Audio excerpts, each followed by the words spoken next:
Diario, bienvenidos a nuestro podcast En Familia. Soy Yadira Montes y hoy hablaremos de uno de los temas que normalmente es un poco complicado para todos, que es finanzas personales y cómo invertir el bono. Para eso tenemos un experto en finanzas con nosotros, ¿verdad?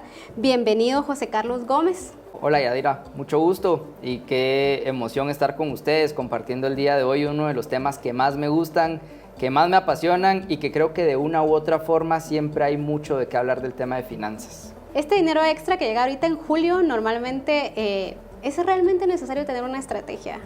Claro, hablemos de números, porque todo en la vida son números.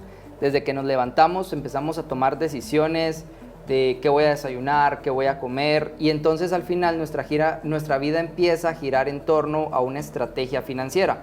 La estrategia se convierte en el cómo voy a alcanzar la meta, y si hablamos de que la meta es poder tener una estabilidad financiera a largo plazo, la meta se convierte en esta serie de pasos de que yo voy a empezar a tomar para poder aterrizar justamente la toma de decisiones que vamos a ir enfocándonos. Ahora, el bono 14 es dinero extra, es dinero que yo de una u otra forma sé que voy a recibir y que en algunos casos ya me lo gasté antes de poder recibirlo, pero en algunos otros casos decimos, ok, ya lo tengo comprometido, pero ¿cuáles pueden ser estas decisiones que tomo? Pago deudas, me doy un gusto porque para eso trabajo, lo ahorro, y entonces creo que justamente empezamos a enfocarnos en por qué es importante empezar a establecer una estrategia. Antes de poder recibirlo, cómo la ejecutamos durante estamos recibiendo ya el bono 14 y también la medición de cómo sabemos si eso nos funcionó o si no nos funcionó después de que aplicamos ya esas estrategias directamente en el bono 14. ¿Cuál sería esa estrategia previa a recibir el dinero? La estrategia previa tiene que ser primero entender cómo es mi situación financiera. Aquí lo que empezamos hablando es cómo empiezo a trabajar en un presupuesto. Eso significa muchas personas, y cuando hablamos de esto con las personas, ellos dicen, José, tengo muchas deudas. Y entonces cuando les digo, ok, ¿cuáles deudas tenés? Dicen, bueno, es que le debo a sutanito, a menganito, le debo a tal banco, a tal almacén. Y entonces empezamos a hablar de eso. Pero eso que ellos creían que era mucho, a la larga no lo es tanto. O en algunos casos es más de lo que ellos pensaban. Entonces, aquí lo importante es establecer una radiografía. ¿Cuánto es lo que yo estoy ganando? ¿Cuáles son aquellos gastos fijos que definitivamente no puedo eliminar del presupuesto? Y lo más importante es cómo está mi situación de deuda comparado a mis ingresos, para entender cuál es mi nivel de endeudamiento, que en algunos casos lo recomendable por las instituciones bancarias es que el nivel de deuda no sobrepase el 50% del salario de una persona. ¿Cómo funciona eso? Si yo gano 100 quetzales, por ejemplo, lo que debo estar comprometido en deuda no debería sobrepasar el 50%. Eso quiere decir 50 quetzales. ¿Cómo lo enfocamos? Yo puedo tener 20 deudas. En cada deuda puedo deber 5 quetzales. O en cada deuda puedo deber 1 quetzal. Y esto solo se los pongo quizás como números para poder ejemplificarlo. Lo importante es que el pago que yo estoy haciendo mensual, relación, mi cuota o mi ingreso comparado a la deuda, no debería sobrepasar el 50% de lo que yo estoy ganando en relación a la deuda. Eso es básicamente uno de los primeros puntos antes de poder tomar justamente una decisión de qué es lo que voy a hacer con el bono 14. Es principalmente entender cómo está mi situación financiera. Ese es el previo. Ya. Hablábamos ahorita de este tema de 50, bueno, poniendo el ejemplo de los 100, 50 para deuda. ¿El bono se debería de pagar las deudas que uno tiene con ese dinero extra o se debe de invertir? Yo lo que recomiendo en términos muy prácticos es cierta parte del bono 14 se debería utilizar en gran medida, dependiendo, y por eso digo, porque no todos los casos son iguales, pero en gran medida debería de ir una parte para amortizar la deuda. Esto lo que hace es me reduce en algún dado caso los intereses, o en otros casos me reduce el tiempo, pero yo siempre dejaría, y es la recomendación que brindamos, de poder siempre dejar un guardadito, de siempre dejar una reserva. ¿Por qué? Porque hay algo llamado imprevistos. Y si mi bono 14 se va al 100% en relación de pago de deuda y luego pasa algún imprevisto, lo que sucede es que como yo no tengo ahorros, no tengo de dónde utilizar este dinero, lo que pasa por lo general es que vuelvo a tomar otra deuda y entonces se convierte en un círculo donde yo no puedo salir. Hay un libro que es muy bueno, que yo les recomiendo mucho, que se llama Padre Rico, Padre Pobre, de Robert Kiyosaki.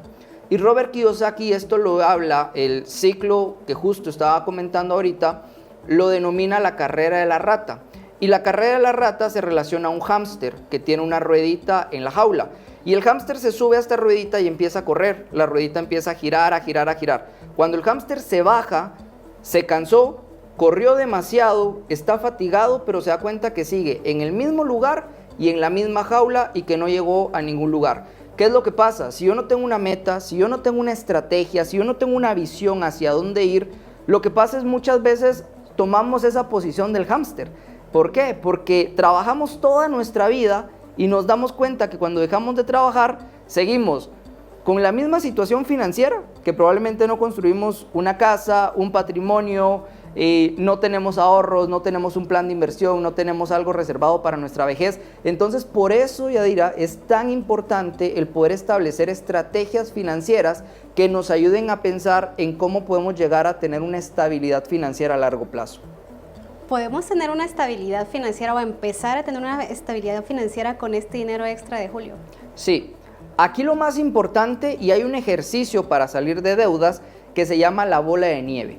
La bola de nieve consiste en empezar a enlistar todas las deudas que yo tengo de la más pequeña a la más grande. Eso quiere decir, yo le debo al almacén A 100 quetzales, yo le debo al banco B 200 quetzales, yo le debo, y entonces empiezo a enlistar todas las deudas que yo tengo, de la más pequeña a la más grande.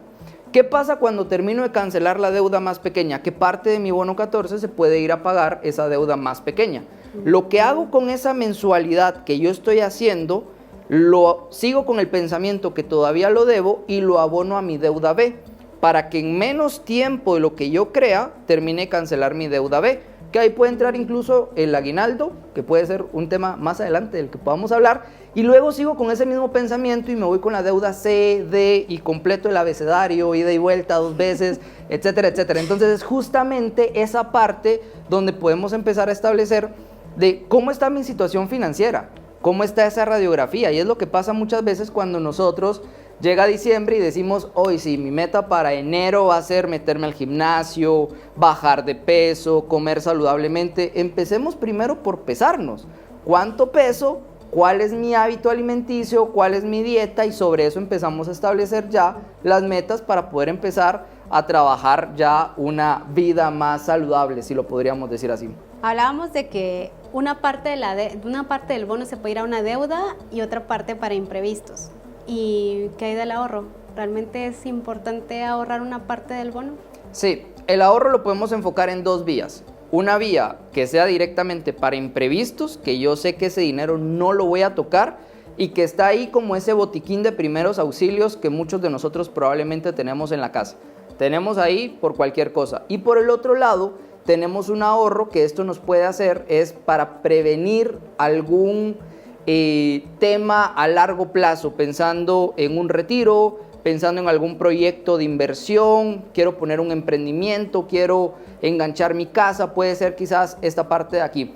Ahora, expertos en temas financieros lo que recomiendan es que las personas que no tienen o no tenemos el hábito de ahorro, debemos empezar ahorrando cantidades muy pequeñas, 5 quetzales, 15 quetzales, dependiendo al final el presupuesto que cada uno tenga.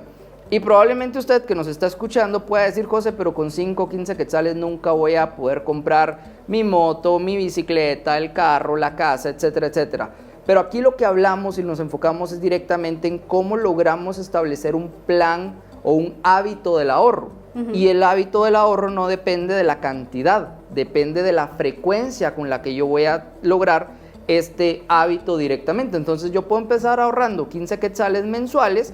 Y esto a largo plazo, yo puedo decir, ya no van a ser 15, van a ser 20, van a ser 30, van a ser 50, hasta llegar a lo ideal y lo recomendable, que es el 10% de lo que las personas ahorran. ¿Qué es lo que pasa?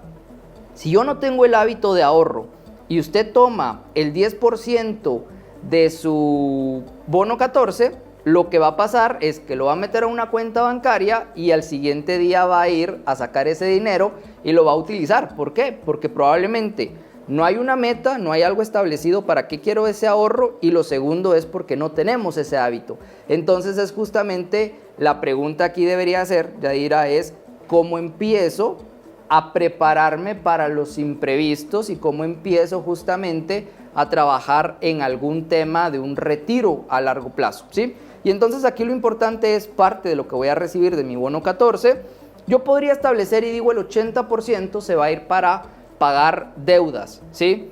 Ahora, esto puede ser mucho o puede ser poco, depende de la situación financiera de cada uno, y por eso es importante esta radiografía. Ahora, de ese 80% yo puedo decir voy a utilizar un 10, un 15%, y ese 10 o 15% de mi bono 14 lo voy a ahorrar para imprevistos. Y ahora, esos imprevistos pueden ser imprevistos de aquí a un año, imprevistos de aquí a 5 años o imprevistos en un mes, 2 meses. Y el imprevisto no es que se acaba de estrenar una película que está de moda en el cine y eso va a hacer de que voy a utilizar esos ahorros. Ahora, lo importante con eso es que el bono 14 es un salario extra que yo lo puedo ver como recompensa a mi trabajo y al esfuerzo. Entonces siempre es importante, yo siempre digo es por lo menos un 5% de lo que usted recibió de su salario, invite a su familia, vaya a comer, dése un gusto, porque al final de una u otra forma esa es también una recompensa que uno puede tener a sí mismo y con los seres que quiere. Entonces yo creo que por ahí podríamos ir aterrizando un poquito esta conversación, Yadira. O sea que podemos decir que 5% es para yo me lo merezco, un 80% para paguemos las deudas y un 15% es como para los imprevistos. Sí, cambiemos la palabra de yo me lo merezco a un tema de la satisfacción por lo que yo hice durante un año, es ese gusto, ese dulcito, es esa motivación que yo tengo, porque el ser humano de una u otra forma trabaja bajo motivaciones. A mí me motiva a ir al trabajo por diferentes causas. Una me puede motivar porque estoy endeudadísimo y la deuda es lo que me motiva. 2 es porque tengo metas. 3 es porque quiero sacar a mi familia adelante. 4 es porque quiero cambiar mi moto, mi carro, etc. Entonces siempre hay que pensar en cuál es esa motivación. Y yo creo que hay uno de los temas bien importantes, Yadira, es la motivación más fuerte, y si lo enfocamos mucho quizás a un tema de endeudamiento, la motivación más fuerte debería ser llegar a tener una estabilidad financiera. Y ojo con esto, y quiero ser muy claro, la deuda no es mala. Una deuda bien utilizada o bien manejada es sinónimo a desarrollo, porque muchas personas probablemente no tenemos la cantidad de dinero en conjunto para comprar un carro, para comprar una moto, para invertir en un terreno, para construir en ese terreno, para enganchar la casa. Entonces, una deuda bien utilizada es sinónimo de desarrollo, pero una deuda mal utilizada, que probablemente puede ser consumo, que es restaurantes, ropa, electrónicos, diversión, y ahí viene esa famosa frase de porque me lo merezco, que le hace una mancha más al tigre, la tarjeta todo lo aguanta, etcétera, etcétera. Entonces, al final hay deudas buenas y hay deudas malas, que eso es quizás uno de los puntos que tenemos que ir comprendiendo de una mejor manera. Ahora hablemos de las personas que no necesariamente tienen tanta deuda y digamos que ese dinero extra pueden invertirlo. ¿En qué podrían invertir ese dinero extra? Ok, hay varias formas de poder invertir o utilizar de una mejor manera los recursos económicos extras que están llegando a nuestras vidas. Dependiendo otra vez la situación financiera, dependiendo ese dinero extra, yo podría recomendar el utilizar algunos productos o algunos instrumentos financieros. Y esto aplica a cualquiera de las entidades del sistema financiero en Guatemala. Hablamos de cuentas de ahorro corriente, que cuando hablamos de una cuenta de ahorro corriente es dinero que yo puedo depositar el día de hoy, pero hoy mismo yo lo puedo retirar. Eso por lo general, o esas cuentas tienden a tener una tasa de interés un poco más baja. Por el otro lado tenemos plazos fijos, que los plazos fijos es donde yo deposito mi dinero y sé que durante 1 año, 3 años, 5 años yo no puedo retirar ese dinero. Ojo, no es porque la entidad financiera me lo prohíba, es porque es un depósito a plazo fijo, y cuando yo digo que es un depósito a plazo fijo, yo digo no voy a utilizar esta cantidad de dinero en 3 años, en 5 años, entonces la entidad financiera lo puede utilizar para poder prestárselo a alguien más. en relación ahí de un tema de deudor y acreedor, pero aquí lo más importante es que ese tipo de cuentas de ahorro por lo general tienen una tasa de interés más alta. Y aquí viene uno de los temas que también es bien utilizado, que es un certificado de depósito a plazo fijo.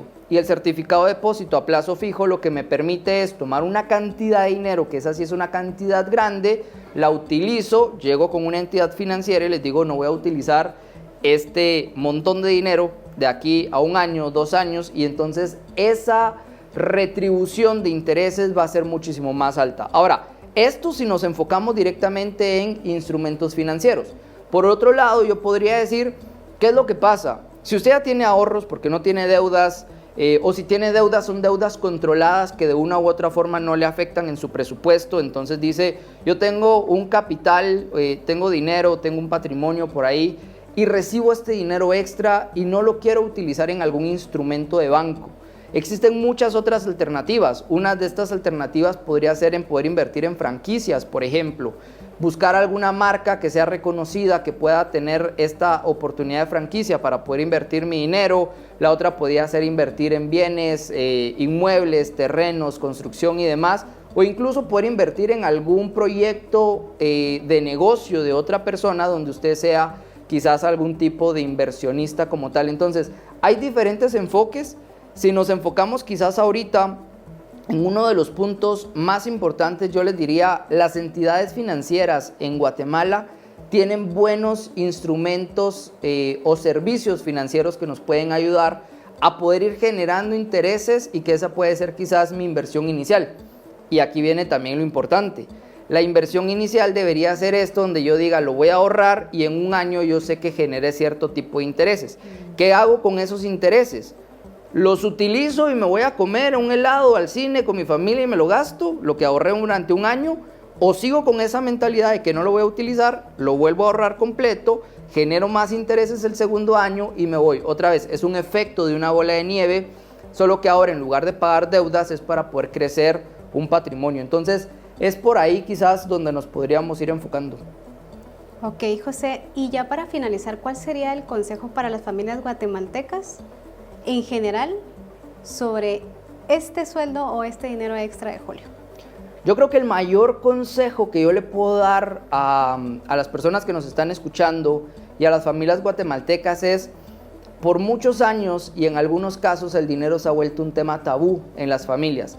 Y hablamos de finanzas en el hogar, donde debería de existir una buena comunicación en la pareja, con los hijos. Y cuando hablo de una buena comunicación es que muchas veces por querer opacar la situación financiera en la familia no hacemos partícipes a los hijos. En lugar de decir, ahorita estamos un poco limitados, ya no va a haber calentador con agua caliente, ya no vamos a poder tener tanta televisión, y entonces hago partícipe a mi familia para que al final tomemos decisiones financieras más conscientes y más razonadas en conjunto.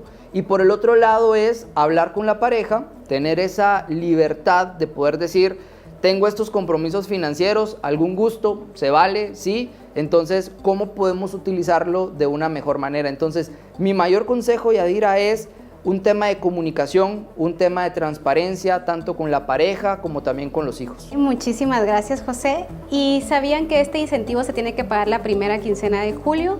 De lo contrario, pues usted puede acercarse a cualquier sede del Ministerio de Trabajo para poner su denuncia. Y recuerda que en nuestro diario siempre te traemos lo mejor de temas de finanzas, familia y educación. Hasta la próxima.